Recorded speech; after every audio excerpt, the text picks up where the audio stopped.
Colin. It's such a pleasure to speak with you. I'm Sophia Soto with the Nerds of Color. How are you? I'm good, thanks. Nice to talk to you. How are you? Well, I'm good. I'm so excited to talk with you and about your new project. And I want to thank you for taking the time because I know you're in Ireland and there's a huge time difference. So thank you for fitting me in and taking the time to speak with me. Oh, of course. Yeah, no problem at all. So first off, what can you tease about Trollhunters Rise of the Titans? Oh, well, I mean, I'm not entirely sure how much I can give away. It's all I can say is it's certainly epic. It's massive. It's on the. I mean, Wizards was a massive show. They were all Trollhunters. It was a massive show. Three Below. So it's not a surprise to say it's going to be a big epic kind of thing. But it really is. It's the amalgamation of all the shows, and if you can imagine just what that would be and how epic it could be, And I wanted to know if you think there's a certain aspect that sets it apart from the other work in the trilogy. I think, I mean, certainly, I think it's on a much bigger scale. But I think it's what is also different is it really does incorporate, all the shows together. It brings all those worlds crashing in together. It really does consolidate it all, which I know certain aspects ran through each of the different shows, but this is more of a kind of a culmination and a group kind of effort. Yeah. So bouncing off of that, it unites all the heroes from Trollhunters, Three Below, and Wizards, which you've been a part of. What has that journey been like for you, and how does it feel getting ready for this epic project to be released this summer? Yeah, it was an incredible experience. When I got asked to do it originally, or when I signed up to do it, Duxie was he was only in like a couple of scenes in Trollhunters in a couple of seasons. He was in like a scene here or there, and we knew in the background, we knew that Wizards was kind of going to be where he was going to be like the main kind of wizard. And but even at that takes years, it's sort of been, it was all years and years and years in the making. So I remember at one point I was kind of going, I wonder are they going to change their minds? Is that going to happen or not happen? And then so it's been a incredible experience. I was fascinated with animation. I was going to study it at college, and it was a toss-up between that and model making and special effects, or acting. So I guess I chose acting, but I was just always fascinated by it. So I always wanted to get to do a voice in an animation, and to be a part of something so incredibly amazing as Trollhunters or Tales of Arcadia, especially with Guillermo del Toro, and it just really was a dream come true to be able to be a part of it. And how would you? This is a little fun, challenging question for you. How would you describe your character in either a phrase or a tagline?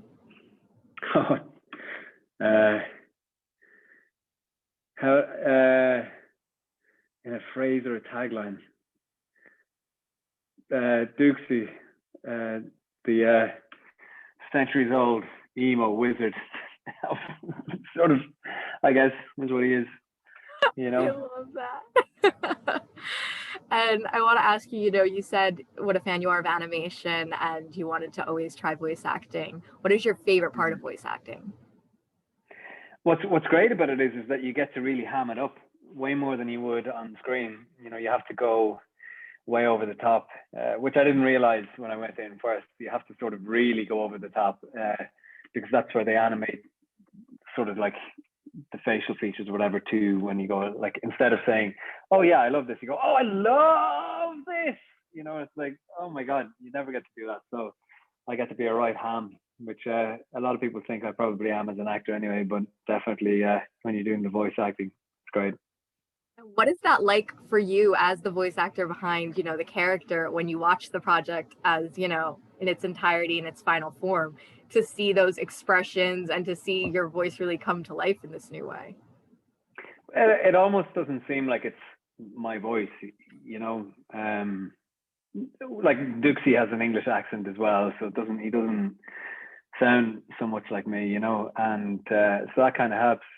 But yeah, when you see it all come together, it's amazing. It's an incredible thing. And also, what was great for it is that I've got two small kids, and it's also something that they can watch, something that I'm in that they can really sink their teeth into and enjoy. Are there certain challenges that you face, you know, with voice acting that you don't necessarily face while acting in a live action series or film? Not so much. I mean, you lose your voice a bit quicker if you don't look after it. But that used to happen to me on Once Upon a Time all the time. I'd be screaming half the time on that show anyway. So, no, not really. It's a different. The challenges, I guess, are that you know, most of the time you're reading the lines sort of cold. There's nobody there. You know what I mean? You're not bouncing off somebody. So that's a difference. But you get used to that, and yeah. So that's kind of the main difference, is that you're not having an immediate response to something that's happening right there in front of you at the time. Definitely. And is there a sort of message that you think this movie will give fans of the trilogy that you think will stick with them? I think it will be about, you know, the message is sort of the importance of working together and allowing yourself to be a part of a team, and it's a message of hope, and yeah, I think that's kind of friendship, all those kind of things. It's just it's about hope and that kind of thing. And then I want to ask you, what are your favorite animated movies personally to watch? Oh, there's so many, especially now that I've got kids. But I loved all the Cars movies. I thought that they were incredible. You know, I used to, when I was younger, I loved Aladdin and all those, you know, most of the Disney movies, Toy Story, just all the Pixar ones. So I mean, there's so many to choose from. It's hard to pick. I'm probably gonna pick Cars, because that was, I hadn't seen it till I had a child, and I was really blown away by it, and it was something very special for us to watch together. Those movies, and let me tell you, those animated movies go deep with they make you cry. Yeah. They do. Well, hopefully there'll be some tears at Rise of the Titans. And I wanted to ask you, you have, you know, such an amazing career, and you really do so many different projects. What genre has been your favorite to do so far, and is there one you want to do in the future that you haven't gotten to do? It's hard to pick one that I haven't done that I'd like to do. I'd like to do a spy movie, I think. You would be good in a spy movie. That would be awesome. Yeah. I can't pick one. I mean, like, you know, obviously with fantasy and with Once Upon a Time, it was such a huge part of my life. You know, 6 seasons on that show. Playing Captain Hook was such a huge part. But, you know, I've been lucky that I've gotten to do so many different kind of things. You know, like that, I've absolutely loved working on Tales of Arcadia, and, you know, and Wizards in particular. So it's hard to pick any single one, but I'm probably going to have to go for the fantasy. Although I really loved working on the right stuff as well, so it's too hard. You were great in that too. And I loved working on The Right, which is a horror movie. So, I mean, I'm not. I just like acting. How about that?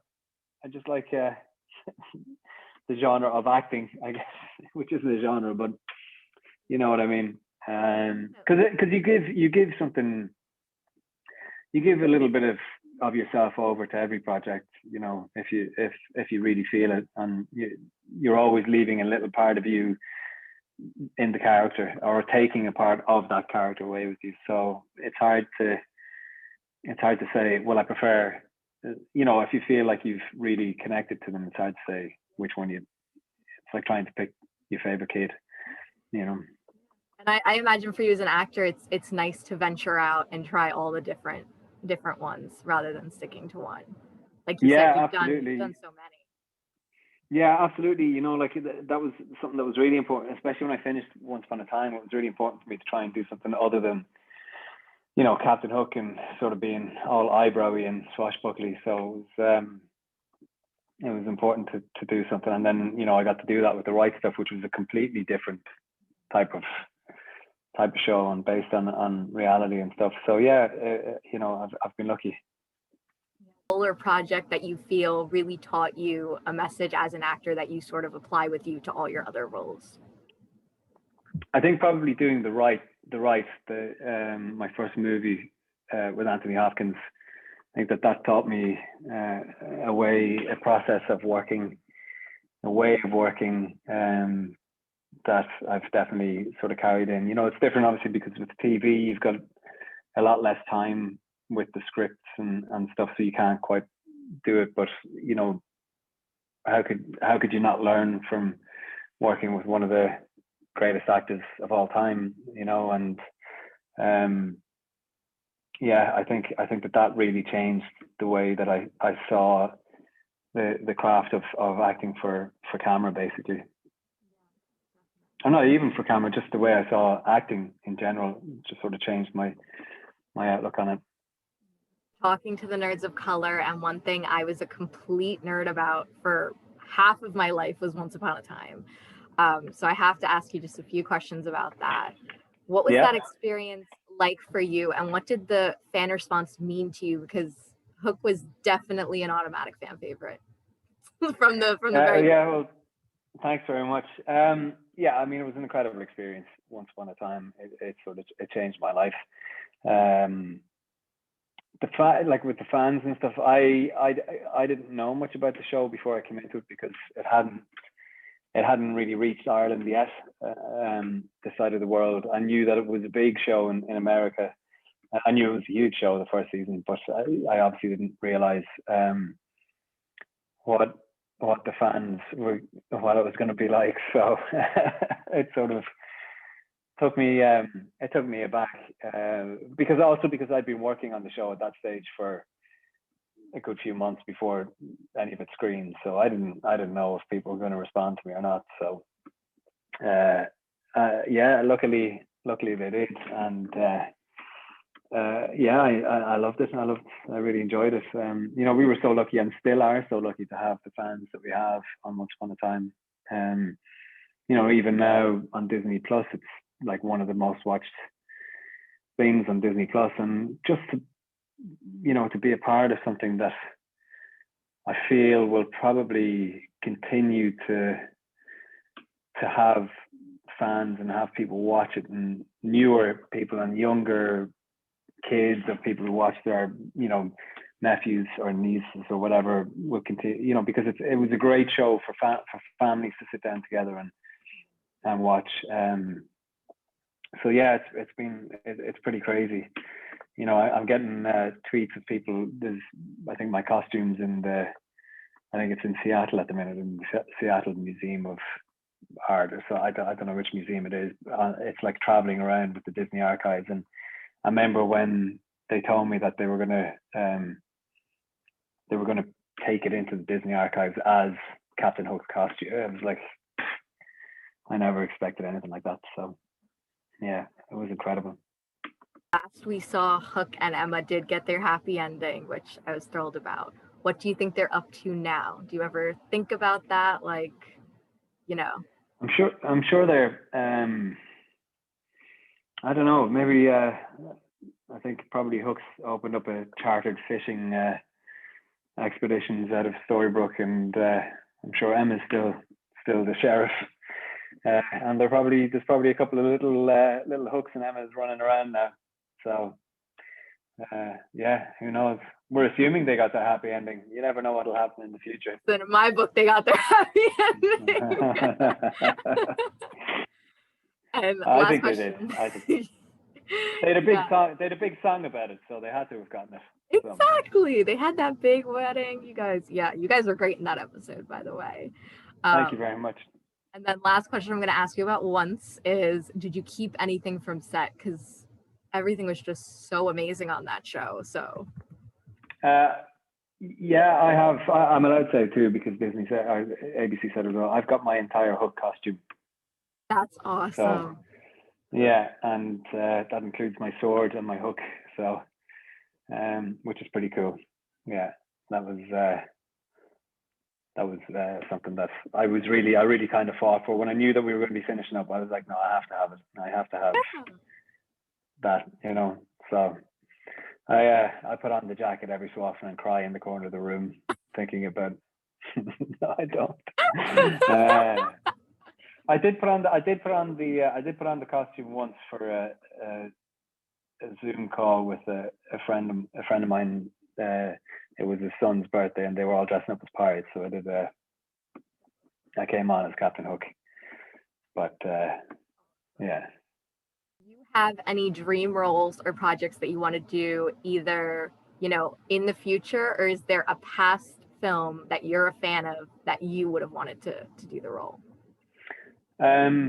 Wow, yeah, there's a few. I mean, I always wanted to be James Bond. That was one I always wanted to be. But I feel I've got the eyebrows for it, so that was one. I mean, there's so many movies that were inspirational. I always wanted to be in Star Wars and all those kind of, you know what I mean? Like I grew up as a nerd and watched you know what I mean? Back to the Future. I wish I could have been in Back to the Future. But the thing is, you watch all these movies and you wish that you're in them, but they're perfect, and that's why. So if I was in them, they would be imperfect. So it's probably better that I'm not. You would have been great in any of them. Yeah. And is there an aspect of the entertainment industry that you want to explore more going forward? Yeah, I'd like to produce and I'd like to direct at some point. It's about figuring out, what the right thing to do is. At the minute, I'm very happy acting and getting, like I said, I've got 2 small kids, so that takes up a lot of time. So maybe when they get a bit older, I'd like to investigate trying that out, because I just think if you're going to direct a movie, it really just it takes all of your time, and I think so does acting, but it's a different type of thing. Like I said, it was such a pleasure to speak with you, and I really appreciate you taking the time. Thank you so much. Yeah, likewise. Thank you.